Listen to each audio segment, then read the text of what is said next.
नमस्कार दोस्तों, स्वागत है आज आपका फिर से जीवन बदल देने वाली एक और ज्ञान से भरी बुद्धा इंस्पायर्ड स्टोरी में। आज की ये कहानी जीवन की तमाम छोटी बड़ी तमाम तरह की समस्याओं से परेशान इंसान को समाधान देगी। एक किसान अपने गांव की परेशानियों से बहुत दुखी था। किसी ने उसे अपने दुखों के निवारण के लिए बुद्ध की शरण में जाने को कहा, जो कुछ दिनों के लिए यहाँ से कुछ दूर एक गांव में आया है, वह निश्चय ही तुम्हारे सब दुखों का निवारण करेगा। ये सुनकर किसान बड़ी इच्छा से बुद्ध की शरण में गया, ये सोचकर कि बुद्ध उसे उसकी समस्याओं, मानसिक पीड़ा, तनाव और दुखों से मुक्ति दिलाएंगे। वह बुद्ध के पास पहुंचा। उसने बुद्ध से कहा कि हे बुद्ध, मैं एक किसान हूँ, मुझे खेती करना पसंद है, लेकिन बारिश कभी भी पर्याप्त नहीं होती और मेरी फसलें बर्बाद हो जाती हैं। पिछले साल मेरे पास खाने के लिए कुछ नहीं था और इस साल भी अत्यधिक बारिश के कारण फसल को बहुत नुकसान हुआ। मेरे पास खाने के लिए पर्याप्त भोजन नहीं है। किसान ने कहा, मैं शादीशुदा हूँ, मेरी पत्नी मेरा ख्याल रखती है, मैं उससे प्यार करता हूँ, लेकिन कभी कभी वह मुझे बहुत परेशान करती है और घर में बहुत क्लेश हो जाता है, जिससे मुझे लगता है कि अच्छा होता अगर वह मेरी ज़िंदगी में नहीं आती। मेरे भी 2 बच्चे हैं, कभी कभी मेरे बच्चे भी मेरा अनादर और अवज्ञा करते हैं, मेरे निर्देशों का पालन नहीं करते। किसान लगातार बुद्ध को अपने दुखमय जीवन के बारे में ऐसी तमाम बातें बता रहा है। बुद्ध उस दुखी किसान की समस्या को ध्यान से सुनते रहे। अपनी जिंदगी की सारी परेशानियां बताने के बाद जब उन्हें राहत महसूस हुई तो वह चुप हो गए। अब उसके पास बताने के लिए कोई और समस्या नहीं बची थी। अब वह चुपचाप बैठकर बुद्ध की ओर देख रहा था और अपनी समस्या का समाधान पाने के लिए बुद्ध के उत्तर की प्रतीक्षा कर रहा था। लेकिन बुद्ध चुप थे। किसान ने फिर कहा, हे बुद्ध, मैं आपकी शरण में आया हूँ, कृपया मेरे जीवन की इन समस्याओं का समाधान करें। बुद्ध ने कहा, मैं तुम्हारी कोई मदद नहीं कर सकता। किसान आश्चर्यचकित होकर बोला, अरे यह आप क्या कह रहे हैं? सब कहते हैं कि आप सबके दुख दूर कर देते हैं, तो क्या तुम मेरी समस्याएं हल नहीं करोगे? इसलिए कि मैं एक गरीब किसान हूँ। बुद्ध ने कहा, मुश्किलें हर किसी के जीवन में आती हैं, जीवन में दुख और परेशानियां आना स्वाभाविक है। व्यक्ति के जीवन में अक्सर उसके कर्मों के अनुसार परिस्थितियां बदलती रहती हैं, जिससे सुख, दुख, निराशा और क्रोध आता है। नए रिश्तों का बनना, पुराने रिश्तों का बिगड़ना, रिश्तों में मिठास और कड़वाहट, ये सब सामान्य है।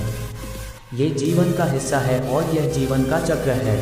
हकीकत तो यह है कि हम सभी के जीवन में 83 प्रकार की कठिनाइयां हैं। इन कठिनाइयों का समाधान आप और मैं नहीं कर सकते, कोई नहीं कर सकता।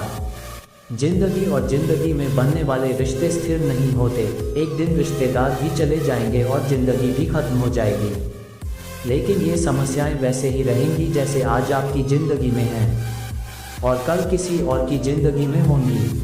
इस पर किसान अपना नियंत्रण खो देता है और क्रोधित हो जाता है और ऊंची आवाज में बुद्ध से कहता है कि हर कोई कहता है कि तुम्हें एक महात्मा, एक सिद्ध पुरुष, एक प्रबुद्ध व्यक्ति होना चाहिए। मैं इस विश्वास के साथ यहाँ आया हूँ कि आप मेरी मदद करेंगे। यदि आप मेरी समस्याएं हल नहीं कर सकते तो मेरा यहाँ आना व्यर्थ था। हर कोई झूठ बोलता है कि वे समस्याओं का समाधान करते हैं। आपने मेरी एक भी समस्या का समाधान नहीं किया। तुमसे अच्छे तो वह महात्मा हैं जो 2 वर्ष पहले मेरे घर आए थे। उन्होंने मेरे लिए यज्ञ कराया, दान दक्षिणा दिलवाए और मेरे मन को असीम शांति मिली। कुछ सुख भी बढ़े और कुछ दुख भी कम हुए, लेकिन तुमने मेरी कोई भी समस्या हल नहीं की। तुमने मुझे सीधे तौर पर मना कर दिया। बुद्ध ने कहा, क्या वह सब करने से जीवन के सारे दुख समाप्त हो गए? इतना कुछ करने के बाद भी अब आप इतने परेशान क्यों हैं? अब आप पहले से भी ज़्यादा दुखों से घिर गए हैं। तात्पर्य यह है कि जीवन में दुख कभी समाप्त नहीं होते। किसान बोला, तो क्या मैं मान लूं कि तुम मेरी मदद नहीं कर सकते? यदि आप ऐसी छोटी छोटी बातों का समाधान नहीं कर सकते तो आपके उपदेशों का क्या लाभ? बुद्ध ने कहा, मैं तुम्हारी 84वीं समस्या का समाधान तो नहीं कर सकता, लेकिन हाँ, मैं तुम्हारी 84वीं समस्या का समाधान अवश्य कर सकता हूँ। किसान आश्चर्यचकित हो गया और बोला, 84वीं समस्या क्या है बुद्ध? बुद्ध ने कहा, यानी कि तुम अपने जीवन में कोई समस्या नहीं चाहते। आपकी सारी समस्याएं इसी समस्या के कारण उत्पन्न हुई हैं। यदि आप इस तथ्य को स्वीकार कर लें कि जीवन में समस्याएं मौजूद हैं और समस्याएं जीवन का हिस्सा हैं, तो आप जीवन की समस्याओं से विचलित नहीं हो पाएंगे। आप जीवन में आने वाली समस्याओं से विचलित हो जाते हैं क्योंकि आपको लगता है कि आप दुनिया के सबसे दुखी व्यक्ति हैं, जबकि सच्चाई यह है कि हर किसी को अपना दुख सबसे ज़्यादा महसूस होता है। लेकिन जिस दिन आप ये समझने लगेंगे कि मेरा कष्ट अन्य लोगों की तुलना में बहुत कम है, उस दिन से कोई भी दुख आप पर प्रभाव नहीं डाल पाएगा। जब तक आप नहीं चाहेंगे कि आपके जीवन में कोई परेशानी ना आए और आप हर दुख दर्द से बचे रहे, तो यह संभव नहीं है। ऐसे में छोटा सा दर्द भी आपको बेचैन कर देगा और आपकी मानसिक शांति भंग कर देगा। अगर आपके जीवन से परेशानियां पूरी तरह से दूर हो जाएं, अगर आपको हर दिन हर पल बिना दुख और कठिनाइयों के जीवन जीने को मिलेगा, तो आप ज़्यादा दिन तक ऐसा नहीं जी पाएंगे। एक समय आएगा जब आप हर दिन एक ही तरह की जिंदगी जीने से पूरी तरह से तंग आ जाएंगे और ऊब जाएंगे, क्योंकि जीवन में किसी भी चीज़ की अधिकता जीवन के लिए भयानक समस्याएं पैदा करती है। आरामदायक जीवन जीने से आप मन और शरीर दोनों से विकलांग हो जाएंगे।